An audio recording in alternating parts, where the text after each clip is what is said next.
yesterday on the Department of Education, which is being moved. We're going to educate the children in their states where they can get a proper education. The numbers are horrible the way it is, and we're going to make a move that's very big.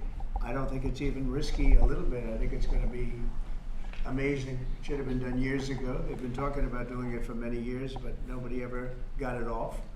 But we did. And there was great excitement and great acceptance of it by almost everybody, including a lot of Democrats, actually. I do want to say that I've decided that the SBA, the Small Business Administration, headed by Kelly Loeffler, who's a terrific person, will handle all of the student loan portfolio. We have a portfolio that's very large, lots of loans, tens of thousands of loans, pretty complicated deal. And that's coming out of the Department of Education immediately, and it's going to be headed up by Kelly Loeffler at SBA, and they're all set for it. They're waiting for it. It'll be serviced much better than it has in the past. It's been a mess. And also, Bobby Kennedy, the Health and Human Services, will be handling special needs and all of the nutrition programs and everything else. Rather complex, but that's going to be headed by and handled by Health and Human Services. So I think that'll work out very well. Those two elements will be taken out of the Department of Education, and then all we have to do is get the students to get guidance from the people that love them and cherish them, including their parents, by the way, who will be totally involved in their education along with the boards and the governors and the states. And it's going to be a great situation. I guarantee that in a few years from now, I hope I'm going to be around to see it, but I think we're going to see a lot of it. I think that you're going to have tremendous results. You're going to have results like Norway, Sweden, Denmark, a lot of the countries that do so well. I think you're going to have a lot of those results. If you look at Iowa and Indiana and Idaho, so many places that run so well, Florida, Texas, big ones, you're going to have great education, much better than it is now at half the cost. And we're not even doing it as a cost item, although you will save probably half, maybe more than that. And you're not going to be at the bottom of the list. You're going to be much higher, and maybe you'll be, I will guarantee some of the states will be at the top of the list. They'll be comparable or better than these number 1, 2, 3, 4, 5 countries, the countries that are in the top 5 positions. So that's, to me, it's very exciting, and it's been received very well. So I just wanted to tell you about the student loans and special needs. But we're here for a reason today that is very exciting, and I'm thrilled to announce that at my direction, the United States Air Force is moving forward with the world's first 6th generation fighter jet. Number 6th generation. Nothing in the world comes even close to it. And it'll be known as the F-47. The generals picked a title, and it's a beautiful number, F-47. It's something the likes of which nobody has seen before in terms of all of the attributes of a fighter jet. There's never been anything even close to it, from speed to maneuverability to what it can have to payload. And this has been in the works for a long period of time. After a rigorous and thorough competition between some of America's top aerospace companies, the Air Force is going to be awarding the contract for the next generation air dominance platform to Boeing. As you know, was highly competed for. There was a lot of competition, generals, and it's been going on for a long time. Very, very tough competition, but this plane is produced numbers that nobody's ever seen before. The F-47 will be the most advanced, most capable, most lethal aircraft ever built. An experimental version of the plane has secretly been flying for almost 5 years, and we're confident that it massively overpowers the capabilities of any other nation. There's no other nation. We know every other plane. I've seen every one of them, and it's not even close. This is a next level. You know, level 5 is good. This is level 6, they say. The F-47 is equipped with state-of-the-art stealth technology. It's virtually unseeable and unprecedented power. It's got the most power of any jet of its kind ever made. Maneuverability, likewise, is there's never been anything like it, despite the power and speed. Its speed is top. It's over 2, which is something that you don't hear very often. America's enemies will never see it coming. Hopefully we won't have to use it for that purpose, but you have to have it. And if it ever happens, they won't know what the hell hit them. A new fleet of these magnificent planes will be built in the air during my administration for the next couple of years. It's ready to go. They've already built much of what has to be built in terms of production, including the sheds. We'll ensure that the USA continues to dominate the skies. We've given an order for a lot. We can't tell you the price because it would give way to some of the technology and some of the size of the plane, good sized plane. This contract also represents a historic investment in our defense industrial base, helping to keep America at the cutting edge of aerospace and technology. Our allies are calling constantly. They want to buy them also, and certain allies will be selling them, perhaps toned down versions. We like to tone them down about 10%, which probably makes sense because someday maybe they're not our allies, right? But I would like to ask Secretary Hegseth, who's doing a fantastic job. He's really been very inspiring in so many ways, and I must say that before he speaks, we have had record people wanting to join our military in the last 2.5 months, literally since this, I think probably since the election, November 5th, but especially since we came to office and since I announced Pete. He's young, he's smart, he's strong, he loves it, and they love him, but we've had record numbers of people wanting to join our military. Now, if you go back 6 months, it was the exact opposite. You had record numbers of people not wanting to join the military. Now you have record numbers of people wanting to be in our military, and that's a great honor. That shows you we're really on the right track. So, Pete, maybe say a few words. Sure. Please. Well, Mr. President, this is a big day. This is a big day for our warfighters. This is a big day for our country, a big day in the world. The name of this program is the Next Generation of Air Dominance. And Mr. President, because of your leadership, your clarity, America is going to have generations in the future of air dominance because of this 6th generation fighter. We've had the F-15, we had the F-16, the F-18, the F-22, the F-35. Now we have the F-47, which sends a very direct, clear message to our allies that we're not going anywhere, and to our enemies that we will be able to project power around the globe unimpeded for generations to come. Mr. President, this is a gift to my kids and your kids, to my grandkids and your grandkids. This is a historic investment in the American military, in the American industrial base, in American industry that will help revive the warrior ethos inside our military, which we're doing, rebuild our military, which the previous administration did not do, by the way, Mr. President. They paused this program and were prepared to potentially scrap it. We know this is cheaper, longer range, and more stealthy. President Trump said we're reviving it and we're doing it. And then we are also going to reestablish deterrence. Under the previous administration, we looked like fools. Not anymore. President Trump has reestablished American leadership. The F-47 is part of it. And Mr. President, thank you for having the courage to do it and leading the way for all our warfighters. Thank you very much, Pete.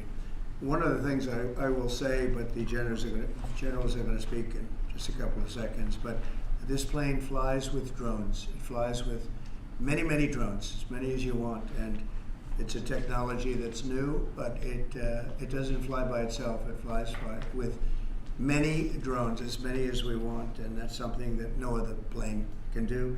So I'd like to introduce, if I might, Air Force Chief of Staff General David Alvin, and also General Dale White, two incredible people that I've known over the years, but I got to know them really well over the last few months. And would you say a few words, please, General?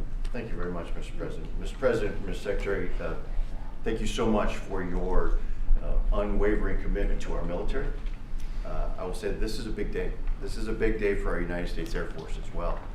You know, air dominance is not a birthright. but it's become synonymous with American air power. But air dominance needs to be earned every single day. And since the earliest days of aerial warfare, brave American airmen have jumped into their machines, taken to the air, and they've cleared the skies.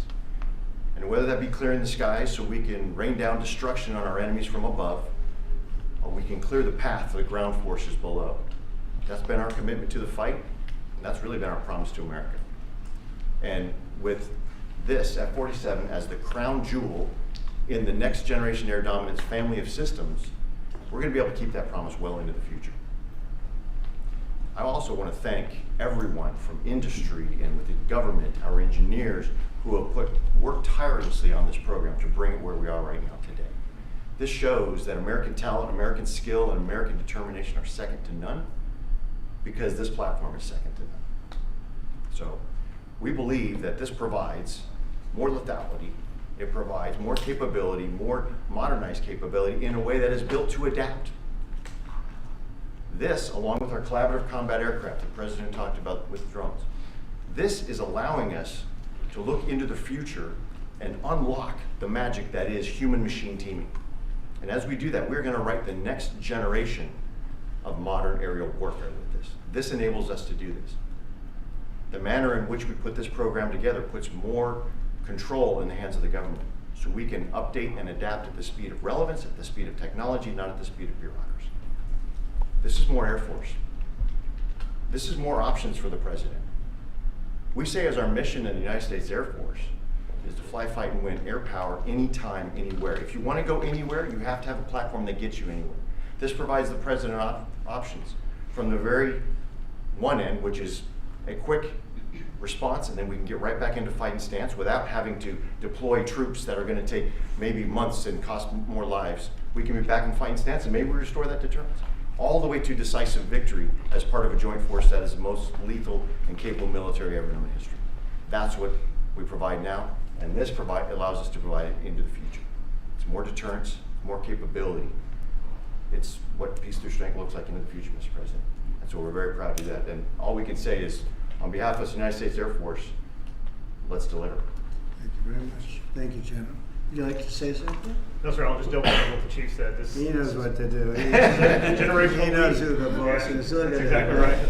Air security is what it's all about, and this is what we'll deliver. That's great. Thank you very much. Great job. We've worked together long and hard on this, and this was a big secret. In fact, we don't show too much of the plane for that reason. See what we show? You see how beautiful that is, but that's just a very small part of it. Sure.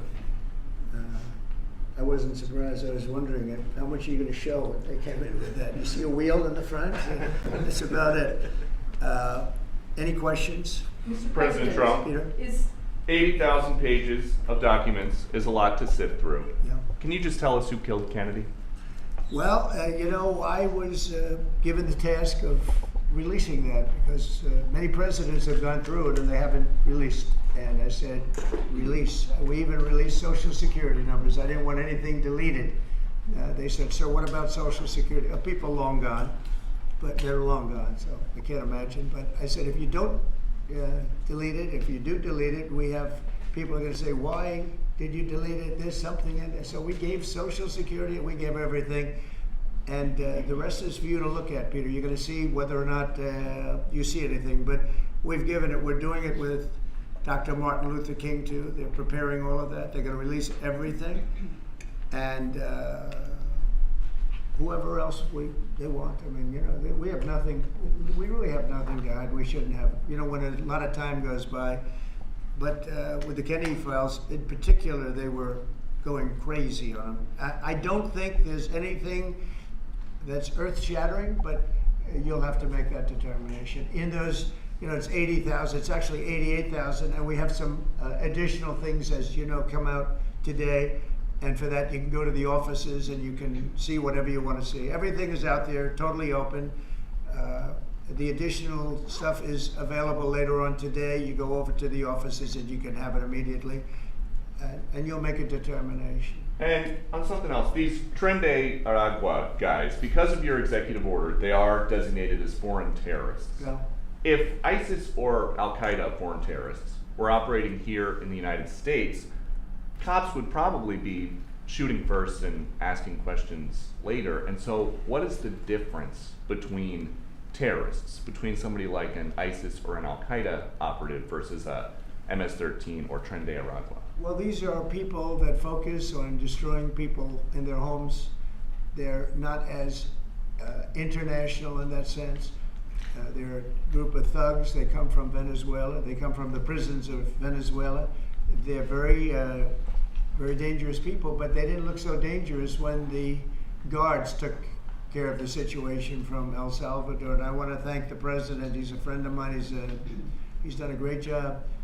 But I just can't imagine that the Democrats are taking this issue where they want to have them back. You know, so now they have men playing in women's sports. They have transgender for everyone. They have open borders. They have all of their crazy policies that are, I think, 95-5, not 90-10, okay?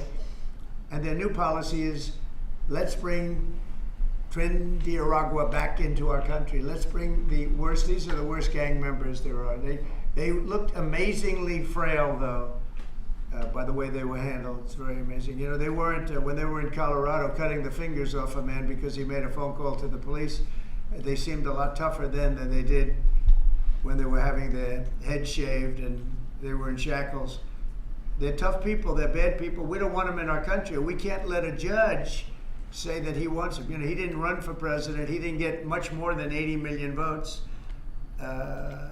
And we just can't let that happen. It'd be so bad for our country. I won on the basis of getting criminals out of our country that were let in. It was called unforced error. They were let in by Biden, incompetently let in, and let in by the millions, actually. 21 million people, I believe it's 21 million. And that's not even including the gotaways, but these are rough people. We want them out of our country. And I won the election based at least partly on that, and that's a big part, yeah? And I don't know if you saw this. Tim Walz is now saying about Trump supporters, and forgive me, I'm just reading a quote from Tim Walz, I think I could kick most of their ass. Oh boy, he'd be in trouble. Is there any way to know? Well, he's a loser, yeah, I mean, the guy's a loser. He lost an election. He played a part. You know, usually a vice president doesn't play a part, they say. I think Tim played a part. I think he was so bad that he hurt her. But she hurt herself, and Joe hurt them both. They didn't have a great group, but I would probably put him at the bottom of the group. Have you heard that Biden wants to get back involved for Democratic politicians, fundraising and campaigning against your policies? What do you think of that? I hope so. Mr. President, there are several families. Mr. President, there are families from some of the Who are you people. with? I'm with La Nación newspaper from Argentina. There are families from some of the people that were on those flights to El Salvador that claim that they're not criminals, they're not members of Trenda Araba, of MS-13. What can you tell them, and what guarantees can you give them that everyone in those planes were actual criminals, terrorists, as you said? Well, I was told that they went through a very strong vetting process, and that that will also be continuing in El Salvador. And if there's anything like that, we would certainly want to find out. But these were a bad group. This was a bad group, and they were in bad areas, and they were with a lot of other people that were absolutely killers, murderers, and people that were really bad with the worst records you've ever seen. And but we will continue that process, absolutely. We don't want to make that kind of a mistake. Mr. President, is the U.S. planning to give up the position of NATO's Supreme Allied Commander, and if so, why? NATO is something that I saved. NATO was gone until I came along. In fact, the previous Secretary General, very good man, both of them are good. The current man is fantastic. But both of them have said, if it wasn't for Trump, you wouldn't even have a NATO, because we were paying the cost of almost all of the countries. And now they're paying. I said, we're not going to do this. We're not going to continue. You hurt us on trade. You do bad things on trade. And then on top of it, we're supposed to pay for your military. And because of what I did, hundreds of billions of dollars flowed into NATO by countries that just weren't paying. They were delinquent. They weren't paying their bills. So NATO is solid. They're strong. But they have to treat us fairly. Are we going to give up the... Because look, without us, NATO's not the same. And I can tell you, I've been having very good discussions, as you know, with President Zelensky and with President Putin. And President Putin will tell you that without the United States, he wouldn't be worried. But he is worried when the United States is involved. And I have to tell you, I've dealt very well with both gentlemen, and we have, I think we have the confines of a deal. I hope we have the confines of a deal. I'm doing it for two reasons. Number one, and by far most importantly, thousands of young people, and they're not American people, they're Russian and they're Ukrainian, are being killed every week, thousands a week. And also the United States has paid, because of Biden, $350 billion on a war that should have never happened. If we had a competent president in this sitting right here, that war would have never happened. It would have absolutely never happened with me. And it didn't happen. For 4 years it didn't happen. Mr. President, do you think you have the authority, the power to round up people, deport them, and then you're under no obligation to a court to show the evidence against them? Well, that's what the law says, and that's what our country needs, because we were, unfortunately, they allowed millions of people to come into our country, totally unvetted, totally unchecked. So you ought to ask, did he have the authority to allow millions of people? Did Biden have the authority to do something that's unthinkable? Have open borders where millions of people poured into our country, totally unvetted and totally unchecked, just as you would say. And many of those people were criminals. Many of them were from jails and prisons and mental institutions and gang members and drug dealers and very dangerous people. Many were murderers. We have 11,088 that we know of murderers they've murdered. Of that number, at least half killed more than one person. They're in our country. They're in a location near you. Biden allowed that to happen to our country. And his people that really ran the country. And the person that operated the auto pen, I think we ought to find out who that was, because I guess that was the real president. So when you ask me if we have the authority, did Biden have the authority to allow millions of people to come into our country? Many of these people hardened criminals at the top of the line who have caused tremendous damage in our country. You see them in New York City fighting with our police. I mean, literally having fist fights in the street with our police. These are tough, hard criminals. Many of them came out of jails, and not just South America, from all over the world. They came out from Africa, from the Congo. They came out from Asia. Not just South America, but many from South America. These are hard, tough criminals, and we have to get them out. And a judge sitting behind a bench someplace got a nice appointment. You can't take that away from the people that are responsible. Now, in this case, Marco Rubio has a lot of big decisions to make, and he's a fantastic person, a great man. I think he'll be our best. I think he has a chance to be our best Secretary of State.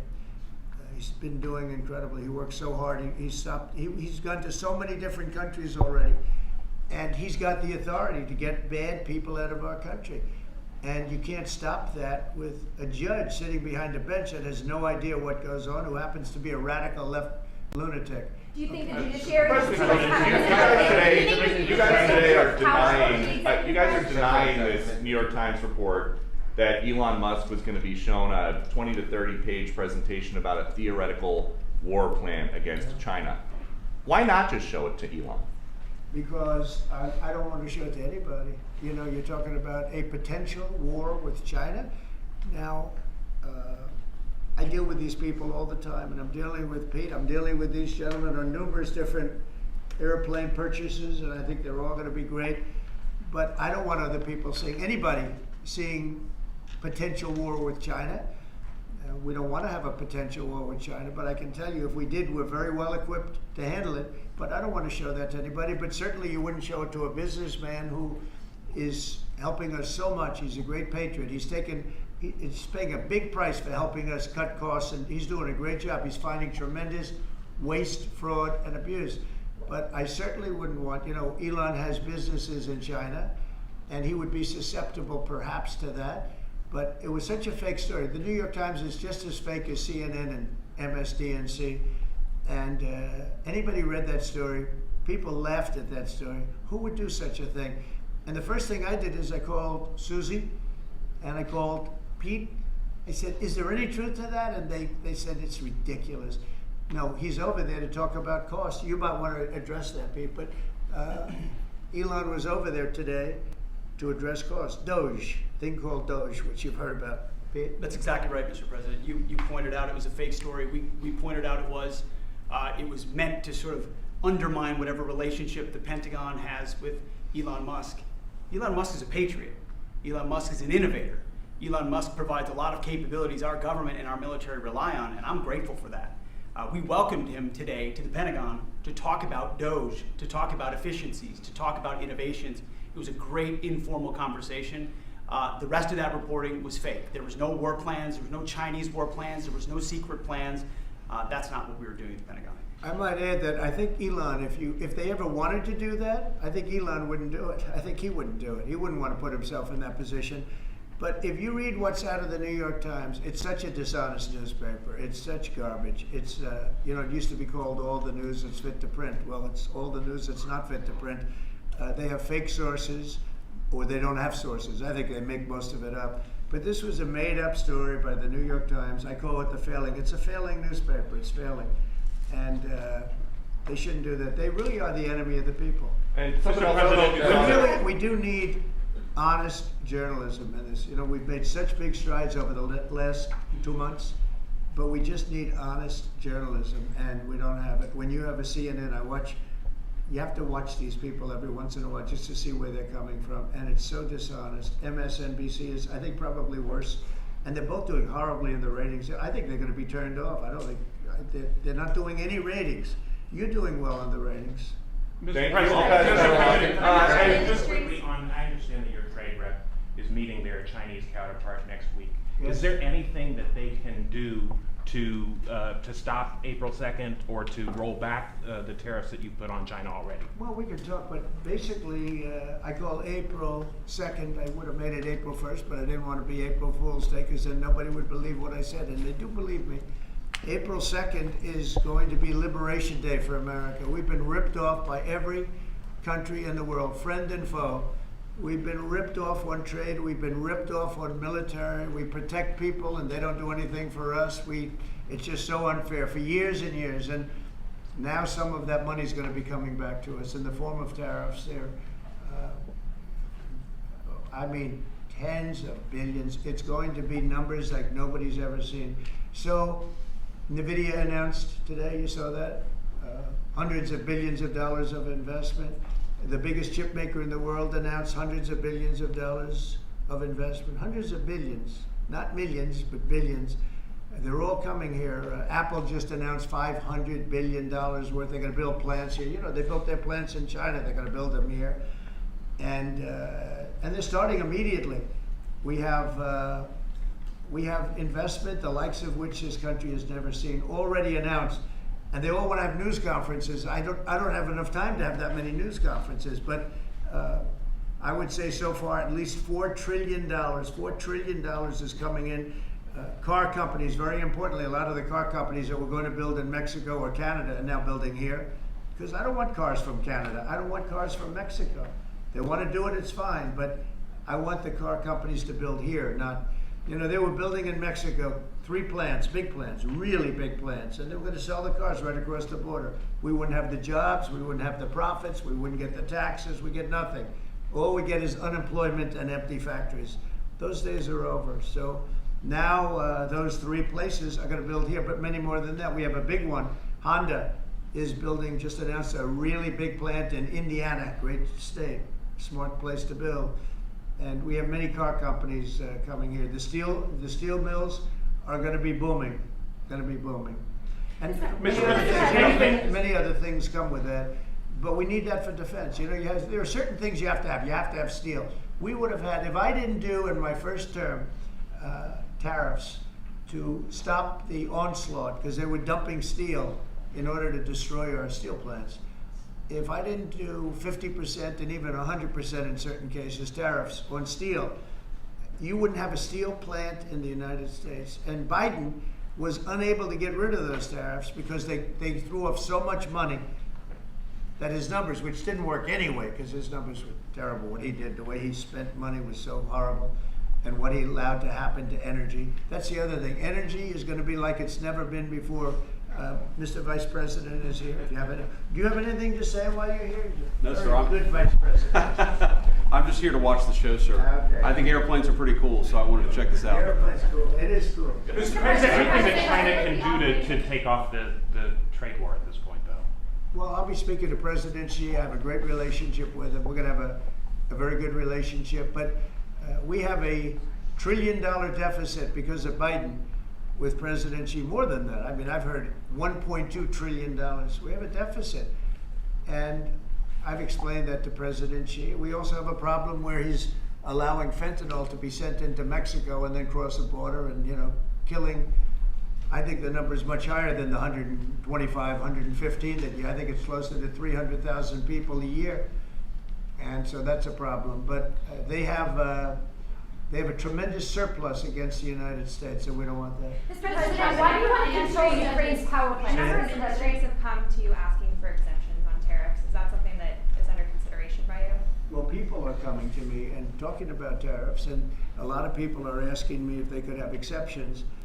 And once you do that for one, you have to do that for all. So, I mean, generally, I did something interestingly during 2 weeks ago. I gave the American car companies a break because it would have been unfair if I didn't. And everybody said, oh, he changed his mind on tariffs. I didn't change my mind. I helped our, sort of big three, big four. I helped some of the American companies. And instead of taking it properly, they said, oh, he changed it. I don't change, but the word flexibility is an important word. Sometimes there's flexibility, so there'll be flexibility, but basically it's reciprocal. So that if China's charging us 50% or 30% or 20%, and I don't mean China, I mean anybody, any country, Canada. Nobody knows that Canada's charging our dairy farmers. They have 270% tariffs. Nobody knows that. Nobody knows that. They have up to 400%. They have a couple of tariffs at 400%. Nobody knows that. Nobody talks about that. And remember, with Canada, we don't need their cars, we don't need their lumber, we don't need their energy, we don't need anything from Canada, and yet it costs us $200 billion a year in subsidy to keep Canada afloat. So when I say they should be a state, I mean that. I really mean that, because we can't be expected to carry a country that is right next to us on our border. It would be a great state. It would be a cherished state. The taxes for Canadian citizens would go down in less than half. They don't spend money on military because they think we're going to protect them. There are many things that they do, like icebreakers. They want us to provide icebreakers for them. Oh, that's wonderful. So the Canada, they're very tough traders too. I want to just tell you, all the people, they're tough traders. They trade very tough. And the expression I use is, some people don't have the cards. I used that expression about a week and a half ago, right? Somebody was negotiating who didn't have the cards, who's now, I think, saying that he wants to do it, and I think we're going to have a big deal on that very special something. We got to make a deal on that. But Canada has been a very nasty negotiator against the United States, took advantage of the United States for a long time. But nobody knows that they were getting 270% tariffs on dairy products. Follow up on Canada. I don't think I've heard you say this in all of the talk about Canada becoming the 51st state. Are you concerned that if they became the 51st state, they would be a very, very blue state? Very, very big and very, very blue. No, there might be, but it would, you have that artificial line that goes, that straight artificial, that looked like it was drawn by a ruler. Somebody with I don't mean a ruler like a king, I mean like a ruler, this way. And it's just an artificial line that was drawn in the sand or in the ice. And can I tell Peter, just, you add that to this country, what a beautiful landmass, the most beautiful landmass anywhere in the world. And it was just cut off for whatever reason.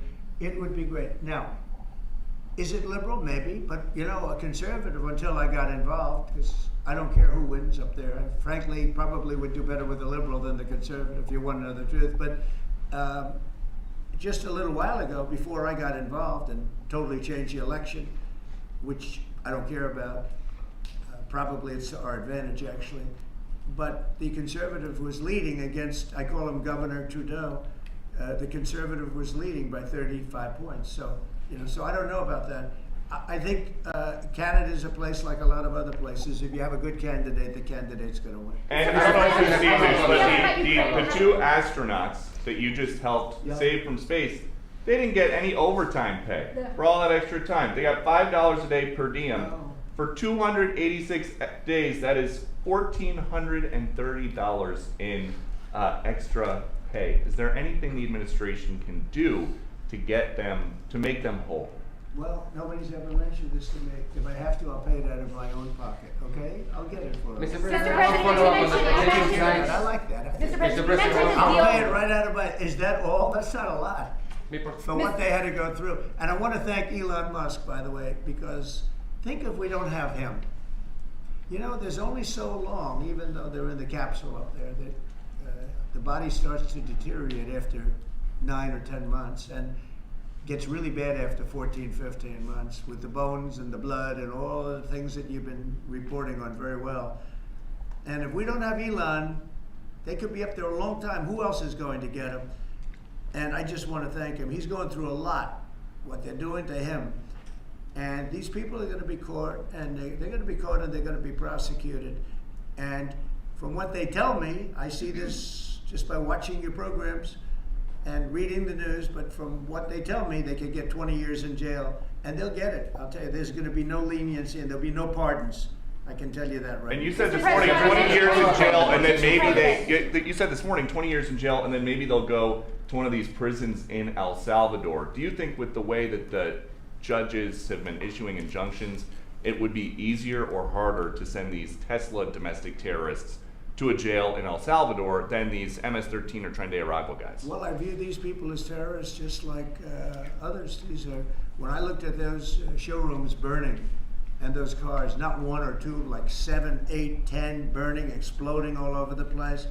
These are terrorists. You didn't have that on January 6th, I can tell you. You didn't have anything like that on January 6th, which is sort of amazing because on January 6th, the Democrats were talking. Nobody was killed other than a very beautiful young woman, Ashley Babbitt. Nobody was killed. And you look at what's going on now with these terrorists. These are terrorists, and that's an organized event. You know, take a look at their signs. Take a look. They're all made by the same sign company. A nice, expensive job. Now, these are the people that finance it are, in my opinion, in just as big a trouble as the people that are setting the match and setting the fires. So we'll see. It's under very serious investigation by the FBI and by the Justice Department. These people are terrorists.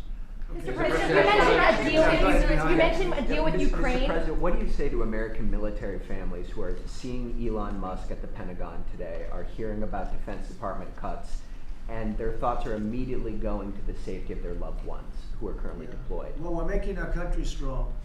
And when they see a thing like that and they hear that story about Elon and China, what they should do is realize that the New York Times is a corrupt institution, because I think they're the ones. They knew that story wasn't true. Nobody believed that story. People that, when I first called, they laughed when they heard this story. Nobody believed it, that the Pentagon was giving him a briefing on what war with China would look like, and he has business in it. No, they made that up because it's a good story to make up. They're very dishonest people. I have it with the Times, and you'll see more and more of it. To me, it's a very dishonest organization. But a story like that is made up. It's total fiction. And I just wanted to make sure. I called up Chief of Staff and I called up Pete, and I said, is there any truth to that? Absolutely not. He's there for Doge, not there for China. And if you ever mention China, I think he'd walk out of the room. He wouldn't take it anyway. So it's just a made-up story. Nobody's taking better care of the military. One of the things that I know that Pete's doing is he's talking about a lot of the civilian staff, and we're going to get them other jobs. You know, we're going to have a lot of jobs in this country, but we don't want to have wasteful jobs. We want to have meaningful jobs. And those were wasteful jobs. Those are jobs that not only military, but jobs where people don't show up. You take a look at Department of Education. I've never seen so many buildings with the names on it. You go past one after another Department of Education, and they're empty. The people don't show up. You know why? Because they have other jobs, because they're playing golf, or they're playing something. They're doing something. And we have a lot of great people, but we have to move that back to the States. We're going to make our country strong, and we're going to get people much better jobs, because we have companies moving into our country, the likes of which we've never seen before. Nothing like this has happened. And it's automatic. They don't want to pay the tariffs. How do you avoid paying the tariffs? You build your plant in the United States, and it's a beautiful thing to see. I see it. So far, I would say $4 trillion. Nobody's ever heard of them. No country's ever heard of numbers like that. $4 trillion, and those are the best ones. The biggest, best chip maker in the world. I'm not a fan of the CHIP Act, where you give billions of dollars away to companies that don't need it, and it won't bring them here. I'm giving nothing away. All they're doing is coming here, they're building because they want to avoid. Remember this on the tariffs too, because that's going to be, Liberation Day, April 2nd. It's reciprocal. If they charge us, we charge them. So somebody say, well, how much are the tariffs? Very fair. If India, as an example, has been very bad to us on tariffs, they charge 100%, 200%, whatever they charge. Now, Europe just announced they're lowering the tariffs on cars. We charge like a joke, 2.5%. That's what this country charges. Europe just announced that they're reducing their tariffs on cars to 2.5%. It's nice. But they also have non-monetary tariffs, where they make it impossible for the cars to get in, even without the dollars on them and the dollar signs. It's called a non-monetary tariff, where they put on controls where no matter what happens, because they don't want cars, they don't want the American car in their market. And yet they send us millions of cars, they send us big agriculture, they don't want our agriculture, they don't want anything from us. European Union's very tough, but now it's fair. So whatever they do to us, we do to them. Mr. President, you mentioned last month you mentioned as Russia continues to attack Ukraine, are you planning to impose any sort of sanctions? Well, they're fighting against each other. Yeah, I think we're going to have a ceasefire on a lot of areas, and so far that's all held very well. And getting that ceasefire, they had a lot of guns pointing at each other. We had some soldiers, unfortunately, surrounded by other soldiers, and they are going to be, I believe, we're going to pretty soon have a full ceasefire, and then we're going to have a contract. And the contract's being negotiated, the contract in terms of dividing up the lands, et cetera, it's being negotiated as we speak. What do you say to critics who say that your actions towards law firms amount to coercion? Well, the law firms all want to make deals. You mean the law firms that we're going after, that went after me for 4 years, ruthlessly, violently, illegally? You mean, are those the law firms you're talking about? They're not babies, they're very sophisticated people. Those law firms did bad things. They went after me for years. Russia hoax, all a hoax. It was a hoax. It was Hunter Biden's laptop. It didn't come out of Russia, by the way. It was came out of his bedroom. It was all a hoax, developed by Democrats. Hillary, I don't think Biden did, because I don't think Biden knows what the hell he's doing, frankly, based on everything I see. I've seen things since being here that are so sad, what he's done to this country, what he and they did to this country, those people that surrounded him, who, by the way, are radical left but smart. He's not smart, he was never smart. But these are radical left, smart people. They totally controlled him. He did whatever they told him to do. And it's a shame. It's so sad to see what happened, what they've done to this country, both not only the inflation you saw, but allowing millions and millions of criminals into our country. That's an inexcusable act. And many other things besides that. Thank you very Mr. much. President, can we talk one more question on Ukraine? Why do you want to control Ukraine's power plants, sir?